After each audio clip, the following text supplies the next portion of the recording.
నమస్తే అండి. నేను వాణి. నా ఛానల్ ఫస్ట్ టైం చూస్తుంటే ప్లీజ్ సబ్స్క్రైబ్ చేసుకోండి. లైక్ చేసి షేర్ చేయండి. ఈరోజు మనం మౌన సంఘర్షణ అనే కథను విందాం. దీన్ని రచించిన వారు కావ్య గారు.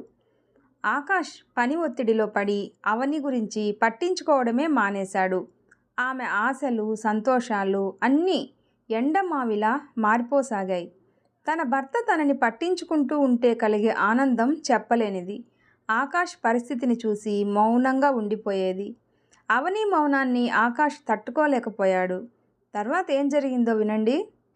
అవని, ఆకాష్లు అందరికీ ఆదర్శమైన చూడముచ్చటైన జంట. వాళ్ళ పేర్లకు తగ్గట్టుగానే అవని ఎంతో సహనశీలి, ఓపికస్తురాలు. అత్తమామలంటే ఎనలేని గౌరవం. ఇంట్లో అన్నింటిలో అందరి విషయాల్లో చేదోడు వాదోడుగా మెదిలేది. ఆకాష్ విశాల హృదయం, మంచి మనసు కలిగినవాడు. అందులో అవని అంటే ఆకాశమంత ప్రేమ. ఉద్యోగరీత్యా ఆకాష్కి దూరం అవడంతో ఆఫీస్కి దగ్గరగా ఉండే ఒక అపార్ట్మెంట్ని చూసుకొని కుటుంబం అంతా అందులోకి మకాం మార్చారు. అక్కడ అందరూ ఉద్యోగస్తులు కావడం చేత బయటికి వచ్చినా కూడా మాట్లాడే మనుషులే ఉండరు.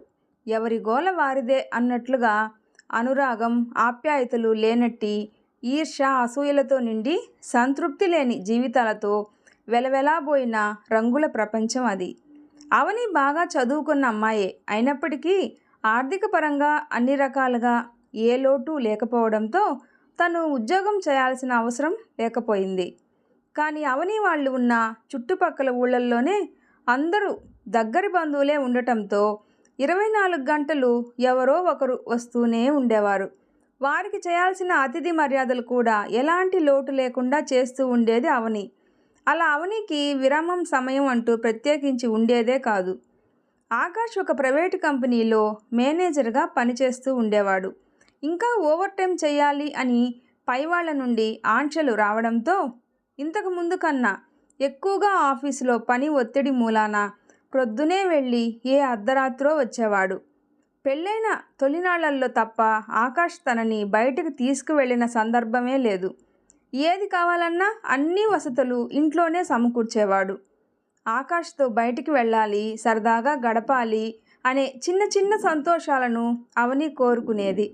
ఆకాష్ పని ఒత్తిడిలో పడి అవని గురించి పట్టించుకోవడమే మానేశాడు. అలా కొద్ది రోజులు గడిచిపోయాయి. ఆమె మదిలో ఎన్నో ఆశలు, చిన్న చిన్న సంతోషాలు అన్నీ ఎండమావిలా మారిపోసాగాయి. కుటుంబం అంతా చుట్టూ ఉన్నప్పటికంటే తన భర్త తనని పట్టించుకుంటూ తన పక్కన ఉన్న క్షణం కలిగే ఆనందం అనిర్వచనీయం. తనలోని చిన్న చిన్న సంతోషాలన్నింటినీ చెప్పాలనుకుని ఆకాష్ పరిస్థితిని చూసి మౌనంగా ఉండిపోయేది. ఇక ఇంతే ఎప్పటికీ అని అవని తన పనిలో తాను నిమగ్నమైపోయేది. కొద్ది నెలలు గడిచాక పనిభారం తగ్గుతుండడంతో ఆకాష్కి కొంత ఊరట దొరికినట్లయింది. ఒకరోజు అవని అవని అంటూ ప్రేమగా పిలుస్తూ తన కోసం వెతుకుతూ వంటగదిలో ఉన్న అవని దగ్గరికి వెళ్ళి చిరునవ్వుతో పలకరించిపోయాడు. ఏమండి వచ్చారా? నిట్టూర్పుగా రండి భోజనం చేయండి, వడ్డిస్తాను అని వడ్డించి భోజనం పూర్తయ్యేదాకా ఉండి షరామామూలుగా తన పనిలో తాను పడిపోయింది. ఇదంతా కొద్ది నెలలుగా జరుగుతున్న విషయమే. కానీ ఆకాష్ ఇంతలా పట్టించుకున్న సందర్భమే లేదు. కొత్తగా అనిపించింది అతనికి. అవని వచ్చేసరికి ఆకాష్ తన వర్క్ టెన్షన్లో మునిగిపోయేవాడు. అలా అతనికి ఏ పట్టింపు ఉండేదే కాదు. తనలో ఒక మార్పును గమనించడం మొదలుపెట్టాడు. చేసిన పనే చేయడం, అదే పనిగా ఏవో ఆలోచనలలో మునిగిపోవడం, తనలో తను మదనపడడం, అప్పుడప్పుడు ఎవరికీ సంబంధం లేనట్టు ప్రవర్తించడం, ఇలా తనలో విపరీతమైన మార్పుల్ని గమనించసాగాడు. తనను తానే అనుకోవడం, స్తబ్దతగా ఉండిపోవడం అన్నీ గమనిస్తూనే ఉన్నాడు. క్రమేణా ఈ పరిస్థితి తీవ్రస్థాయినే చేరుకుంది. రోజులాగానే అవని రాత్రి 11 గంటలకు వంటగదిలో పనులన్నీ ముగించుకొని వచ్చి పడుకుంది. ఆకాష్ ఎదురు చూస్తూ ఉన్నాడు తనతో కాసేపు మాట్లాడాలి అని. కానీ కుదరలేదు. మరుసటి రోజు కూడా అంతే. చాలా మామూలుగా ఇంకా మౌనంగా ఉండేది. ఆకాష్కి ఏం అర్థం కావటమే లేదు. ఎన్నో ఆలోచనలు మదిలో మొదలవడం మొదలయ్యాయి. కుటుంబంలో అందరితో కలివిడిగా ఉండే తను నాతో మాత్రమే ఎందుకు ఇలా ఉంటుంది అని రకరకాలుగా ఆలోచనలు చేయడం అవని మౌనం ఆకాష్కి అంతు చిక్కని సమాధానంగా తోచింది. వారం గడిచింది. పరిస్థితిలో ఏ మార్పు లేదు. ఆకాష్ మనసులో బాధ, అవనిపై ప్రేమ రెండూ పెరుగుతూనే ఉన్నాయి. యథావిధిగా అవని పనులు పూర్తి చేసుకుని రావడంతో ఆకాష్ తనతో, అవని ఎందుకు ఈ మౌనం? బాధ్యతగా నాకు చేయాల్సిన పనులు తప్ప అందులో ప్రేమగా ఉన్న క్షణమే లేదు. ఎందుకు? నేనెంత ప్రయత్నించినా నా ప్రశ్నలకు సమాధానాలు దొరకడం లేదు అంటూ తన బాధను వ్యక్తం చేశాడు ఆకాష్. ఇన్ని రోజులుగా మనసులో తను పడుతున్న మనోవేదనకు సాక్ష్యంగా కళ్ళ నుండి ధారాళంగా ఉబికి వస్తున్న కన్నీళ్లను ఆపుకుంటూ అవని ఆకాష్తో, వారం రోజుల నా మౌనం నిన్ను పరిపరి విధాల ఆలోచనలతో అర్థం కాని సంశయంలోకే నెట్టేసింది. మనసు విప్పి మాట్లాడే క్షణం కోసం నువ్వు పడే ఆరాటం, నా కోసం వెతికే నీ కళ్ళు అన్నీ చూస్తూనే ఉన్నా. కొన్ని రోజుల మౌనమే నువ్వు భరించలేకపోయావు. పెళ్ళైన ఇన్ని నెలల్లో ఏ రోజు నా గురించి ఆలోచన, చిన్న పలకరింపు కూడా లేదే? ఎందుకు? ఇన్ని రోజుల నుండి నీ పలకరింపు కోసం వేచి ఉన్న క్షణాలు ఎన్నో. కనీసం తిన్నావా అని అడుగుతావని ఆశగా ఎదురు చూసిన సందర్భాలు ఎన్నో. నీ చిన్న చిరునవ్వుతో నాలోని అలసట అంతా దూరం చేసిన ఆ నవ్వు మాయమై ఎంతకాలమైందో. ఆ నవ్వు కోసమే నా ఈ ఎదురుచూపు. నాపై ప్రేమ, పట్టింపు, బాధ్యత అంతా మనం ప్రేమించుకున్న జ్ఞాపకాల్లోనే తీపి గుర్తులుగానే మిగిలిపోయాయి. తొలిచూపులోనే మైమరిపించిన నీ చిరునవ్వు ఇప్పుడు ఏమైంది? గలగలా మాట్లాడే నీ మాటల ప్రవాహం మాయమై మన మధ్య నిశ్శబ్దం మాట్లాడుతుంది. ఒత్తిళ్ళు, బాధ్యతలు నీతో సమానంగా నాకు ఉంటాయి. ఏ క్షణంలోనూ నా ఉనికిని నువ్వు గుర్తించలేకపోయావా? ఏ చిన్న సంతోషాన్ని పంచుకోవాలని అనిపించినా ఆ క్షణం నువ్వు నా పక్కన ఉండవు. ఒకవేళ ఉన్నా నీ ఆలోచన నీకే. సూర్యోదయం లేచింది మొదలు చందమామను మేల్కొలిపే వరకు అందరికీ అన్ని సపర్యలు చేస్తూ, ఏ లోటు లేకుండా చూసుకుంటూ వచ్చే నా అలసటంతా నీ చిన్న పలకరింపుతో మర్చిపోవాలి అని అనుకున్నా. ప్రతిసారి డిస్టర్బ్ చేయకు అని మౌనంతో నువ్వు చేసే సైగా నన్ను నేనుగా ఒంటరిగా ఉండేలా చేసింది.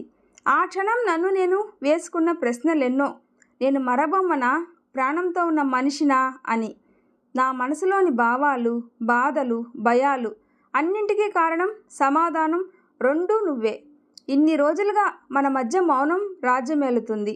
అదే మన మధ్య అర్థం లేని ఆలోచనలకు దారితీసింది. నాకు ప్రేమికుడివై పంచే నీ ప్రేమ కావాలి. స్నేహితుడిలా నీ పలకరింపు కావాలి. తండ్రిలా నీ కోసం నేనున్నా అన్న భరోసా కావాలి. భర్తగా నీతో ఏకాంతంగా గడిపే క్షణం కావాలి.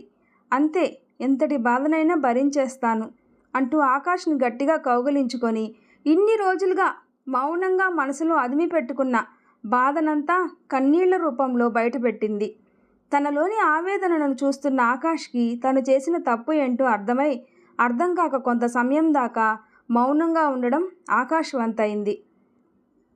ఎన్ని అవాంతరాలున్నా, బరువు బాధ్యతలున్నా, ఎన్ని పనులున్నా భార్యాభర్తల మధ్య కోపతాపాలు, పలకరింపులు, ప్రేమబంధాలు అన్నీ సమపాళ్లలో ఉంటేనే భార్యాభర్తల బంధం ఎలాంటి అరమరికలు లేకుండా, మౌన సంఘర్షణలకు, అపార్థాలకు తావు లేకుండా ఉంటుంది.